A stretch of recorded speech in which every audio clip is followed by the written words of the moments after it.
श्री शिवाय नमस्तुभ्यम। दोस्तों, आप सभी लोग जानते हैं कि 23 दिसंबर 2024 को है इस 2024 साल की आखिरी सोमवार की अष्टमी।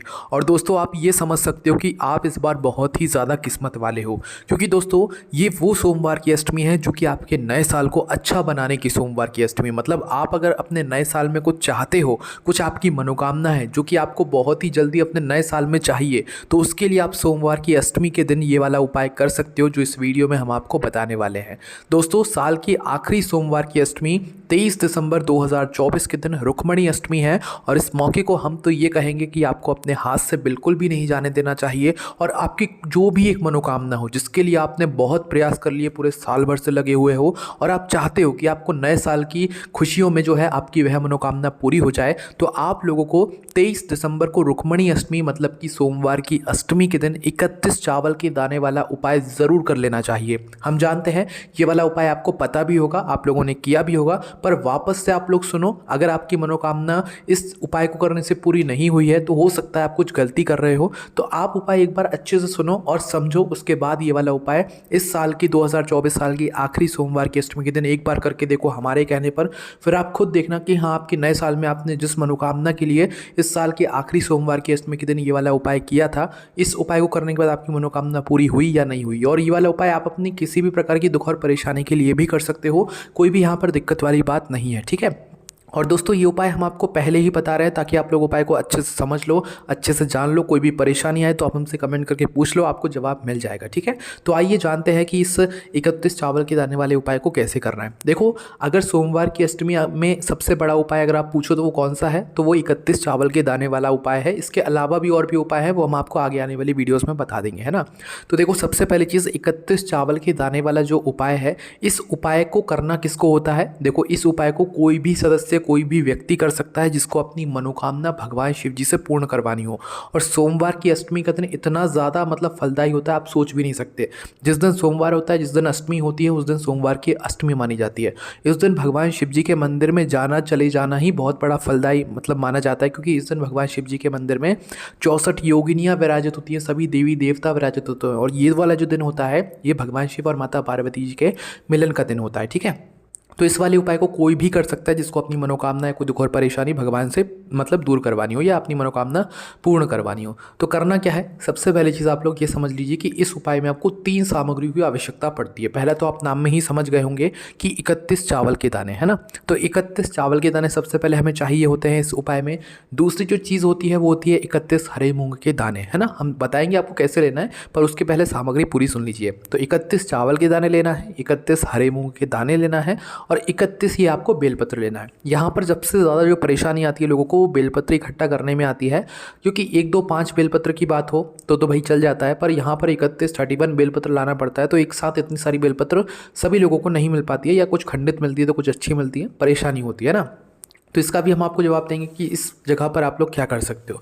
तो सबसे पहली चीज़ आप लोगों को क्या करना है कि सोमवार की अष्टमी के दिन आप इस उपाय को सुबह करो चाहे शाम को करो, कोई दिक्कत परेशानी नहीं है। मुख्य रूप से आप इस उपाय को सुबह करोगे तो ज़्यादा बेहतर है। अगर आप सुबह किसी कारणवश उपाय को ना कर पाए हो तो और आपके पास शाम का समय हो, तो शाम के समय भी आप लोग इस उपाय को कर सकते हो। करना कहाँ पर है, आपके ही घर के पास में जो भगवान शिव जी का मंदिर है, वहाँ पर जाकर आप लोगों को ये सोमवार की अष्टमी का 31 चावल के दाने वाला उपाय करना है, ठीक है। तो 3 सामग्री हमने आपको बताई थी, अब वो सामग्री आपको लेना कहाँ से है वो हम आपको बताते हैं। देखो, 31 चावल के दाने सबसे पहले हम लोग बात करते हैं। तो ये 31 चावल के दाने आपको कहीं बाहर से लाने की ज़रूरत नहीं है। आपके घर के रसोई घर में जो चावल बनते हो, है ना, जो चावल आपके घर के रसोई घर में बनते हो, क्योंकि रसोई घर में सभी लोग शुद्धता का ध्यान रखते हैं, तो वहीं से आप लोगों को ये 31 चावल के दाने लेने हैं ना।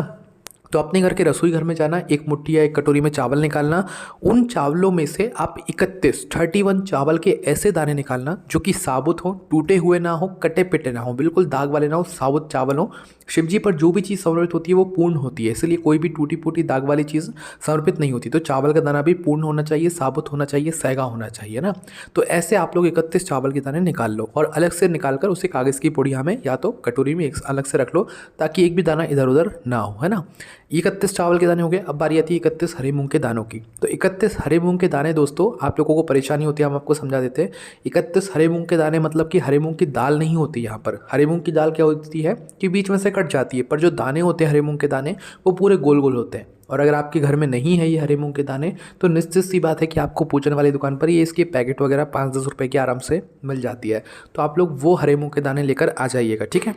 तो कितने लेने हैं, इनमें भी आपको यही चीज़ ध्यान रखनी है कि दाने अच्छे होने चाहिए, पूरे गोल गोल होने चाहिए, अच्छे हो, है ना। तो 31 ही आप लोगों को ये हरे मूंग के दाने ही यहाँ पर लेने हैं, है ना। अब तीसरी चीज़ आती है दोस्तों 31 बेलपत्र, मतलब 31 बेलपत्र, है ना। अब बेलपत्र अगर नहीं मिलती है तो वो भी हम आपको बताएंगे। उससे पहले बेलपत्र कैसी लेनी है वो समझ लो।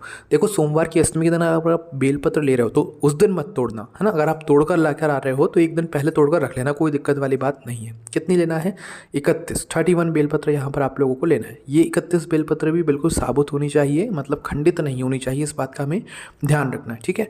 अब देखो, बहुत सारे लोगों को होता है कि किसी को 10 बेलपत्र मिली तो किसी को 20 मिली, किसी को पूरी भी मिल जाती है, तो बहुत अच्छी बात है। पहले आपको कोशिश क्या करनी है कि आपको खुद से बेलपत्र मिले। जब भी कोई उपाय करो तो उसमें ये कोशिश किया करो कि खुद से आप चीज़ें लेकर आओ, क्योंकि जब आप उपाय को करने में खुद की मेहनत करते हो तब भगवान ज़्यादा प्रसन्न होते हैं। तो कितनी, 31 बेलपत्र आपको खुद से लेकर आनी है ना। अगर मतलब पूरी नहीं ला पाते हो तो उस जगह पर क्या करना है वो भी हम आपको बता देते हैं। देखो, जैसे आपको 31 मिल गई तो कोई दिक्कत वाली बात नहीं, पर अगर आपको 20 मिली हैं, 21 मिली हैं, 25 मिली हैं, या 10 मिली हैं, या 9 मिली हैं, या 8 मिली हैं, इतनी बेलपत्र अगर आपको मिल गई हैं और बाकी बची हैं आपकी, तो उस जगह पर आपको क्या करना है, शिव जी के ही मंदिर जाना है। उपाय जो है आप लोगों को करने से पहले शिव जी के मंदिर के अंदर प्रवेश करना है। शिवलिंग के ऊपर से आप लोग जो है बेलपत्री को ले सकते हो, कितनी बेलपत्र, जितनी आपकी बची हुई हो।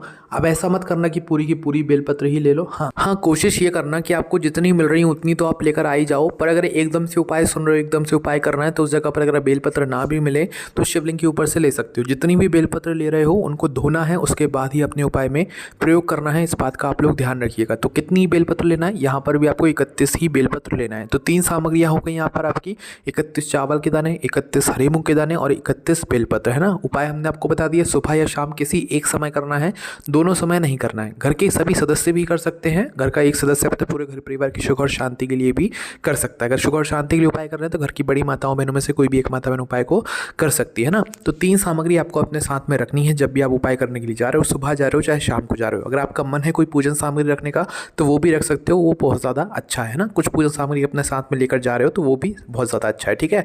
तो करना क्या है, आप जैसे ही भगवान शिव जी के मंदिर सोमवार की अष्टमी के दिन पहुँचते हो तो ये वाला जो उपाय है ना, ये भगवान शिव जी के मंदिर की चौखट से शुरू हो जाएगा। कहाँ से, चौखट से शुरू हो जाएगा, है ना। अब चौखट से जैसे ही शुरू होगा दोस्तों, तो वहीं पर आप लोगों को खड़े हो जाना है। आपको मंदिर के अंदर प्रवेश नहीं करना है, क्योंकि ये वाला जो उपाय है चौखट से शुरू होगा। चौखट के ऊपर खड़े नहीं होना है, चौखट के बाहर खड़े होना है। अभी मंदिर के अंदर प्रवेश नहीं करना है जब तक आप अपना उपाय शुरू नहीं कर देते। जैसे ही शिव जी के मंदिर पहुँचते हो, चौखट से मतलब प्रवेश करने के पहले ही रुक जाओ। प्रवेश करने के पहले अपने वह सबसे पहले 31 चावल के दाने निकाल लो जो आप अपने घर से गिनकर लेकर आए हुए हो, ठीक है। तो उन 31 चावल के दानों को निकाल कर आप लोग गिन लो, और गिनने के बाद गिनकर तो लेकर आए हुए होगा, उन्हें अपने सीधे हाथ के हथेली में रख लो। सीधे हाथ के हथेली में 31 चावल के दाने रखकर शिव जी के मंदिर की चौखट के सीधे हाथ की तरफ, चाहे आपका सीधा हाथ हो चाहे शिव जी का सीधा हाथ हो, कोई दिक्कत वाली बात नहीं है। आपको किसी एक साइड ये चावल के दाने जो है वो रखने हैं, शिव जी के राइट हैंड साइड में आप लोगों को ये 31 चावल के दाने समर्पित करने हैं। वहीं शिव जी की चौखट के कोने में, बीचों बीच नहीं रखना है, किसी के पैरों में वो चावल के दाने नहीं आने चाहिए। 31 चावल के दाने शिव जी के चौखट के कोने में रखकर अपनी मनोकामना वहीं पर जो है आपको बोल देना है, ठीक है, जिस मनोकामना के लिए आप उपाय कर रहे हो। तो 31 चावल की तरह शिव जी के मंदिर की चौखट पर समर्पित करके मनोकामना बोल के आप मंदिर के अंदर प्रवेश कर जाना, ठीक है। इसके बाद में आप सीधा शिवलिंग के पास में नहीं जाना, अभी रुकना है आपको नंदी बाबा के पास में जो शिवलिंग के सामने बैठे हुए होते हैं ना। अब नंदी बाबा के पास में जैसे ही रुकते हो तो आपको देखना है कि नंदी बाबा का कौन सा एक पैर है जो कि उठा हुआ है। देखो, मंदिरों में जो है कोई सा पैर आपको मोड़ा हुआ भी दिखता है तो उठा हुआ भी दिखता है, ठीक है। तो आपको देखना है भगवान नंदी बाबा का कौन सा वो पैर है जो कि उठा हुआ है या मुड़ा हुआ है, वो आपको अलग ही समझ आ जाता है, तो आपको वो देखना है, ठीक है। तो उस जगह पर बैठकर अपने 31 हरे मूंग के दाने लेकर निकाल लेने हैं जो आप अपने घर से गिनकर लेकर आए हुए हो, है ना। तो अपने 31 हरे मूंग के दाने निकालना है और इन दानों को और भगवान नंदी बाबा के उस उठे हुए पैर के पास में आपको रख देना है ना। इस समय भी आप भगवान से प्रार्थना कर सकते हो, भगवान नंदी बाबा से अपनी मनोकामना बोल सकते हो। वही मनोकामना बोलना जिस मनोकामना को आपने चावल समर्पित करते समय बोला हुआ था। अब सीधा अपनी बची हुई बेलपत्र 31 बेलपत्र को लेकर शिवलिंग के पास में आ जाओ, है ना। अगर बेलपत्र मतलब पूरी नहीं लेकर आए हो तो पहले बेलपत्र उठा लेना, फिर उसके बाद उपाय शुरू करना शिव जी के मंदिर की चौखट से, ठीक है। तो अभी आपके पास पूरी बेलपत्र होंगी तो शिवलिंग के पास में बैठना। अगर हो सके तो इन सभी 31 बेलपत्र की बीच वाली बड़ी बत्ती पर लाल चंदन पीला चंदन लगा सको तो ठीक है, नहीं है तो कोई दिक्कत वाली बात नहीं है। इन 31 बेलपत्र को एक साथ जमा लो, है ना। जमाने के बाद ये 31 बेलपत्र आपको माता अशोक सुंदरी वाले स्थान पर समर्पित करनी है। ये स्थान कहाँ पर होता है? जलाधारी के बिल्कुल बीचों बीच में होता है ना, मतलब जलाधारी होती है बिल्कुल बीचों बीच में जो स्थान होता है वही माता अशोक सुंदरी का स्थान होता है। पर ये बेलपत्र आपको कुछ इस प्रकार से चढ़ानी है कि जो डंडी का मुख है वो होना चाहिए कहाँ पर? जलाधारी की तरफ। कहाँ पर? जलाधारी की तरफ, जहाँ से जल बहता है नीचे। और बीच वाली बड़ी पत्ती का मुख शिवलिंग की तरफ होना चाहिए। इस प्रकार से आपको अपनी 31 बेलपत्र को एक साथ समर्पित कर देना है। अब यहाँ पर अगर आप चाहो तो एक एक करके भी समर्पित कर सकते हो, पर हमने चावल के दाने एक साथ समर्पित किए, हरे मूंग के दाने एक साथ समर्पित किए, उसी तरीके से आप बेलपत्र भी चाहो तो एक साथ जमा कर समर्पित कर सकते हो। चाहो तो एक एक करके भी समर्पित कर सकते हो, पर समर्पित कहाँ पर करना है? माता अशोक सुंदरी वाले स्थान पर, जलाधारी के बिल्कुल बीचों बीच में। जैसे ही आप ये बेलपत्र समर्पित करते हो, भगवान से अपनी वो मनोकामना बोलना जिसके लिए आप लोग अपना ये वाला उपाय कर रहे हो, ठीक है। जो मनोकामना अपने चावल को रखते समय बोली, हरे मूंग के दाने को रखते समय बोली, वही मनोकामना आपको बेलपत्र को समर्पित करने के बाद भी बोलना है, ठीक है। इसके बाद में आप भगवान शिव जी का 2 मिनट जो है श्री शिवाय नमस्तुभ्यं का या भगवान शिव जी के किसी भी एक मंत्र का बैठकर वहीं पर जाप भी कर सकते हैं।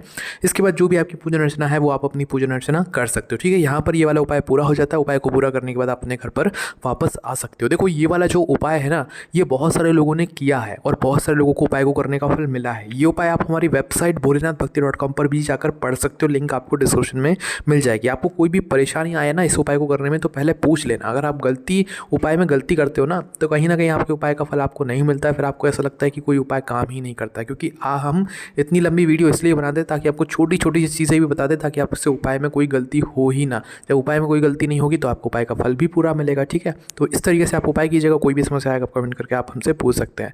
ओम नमः शिवाय, जय भोले बाबा, श्री शिवाय नमस्तुभ्यम।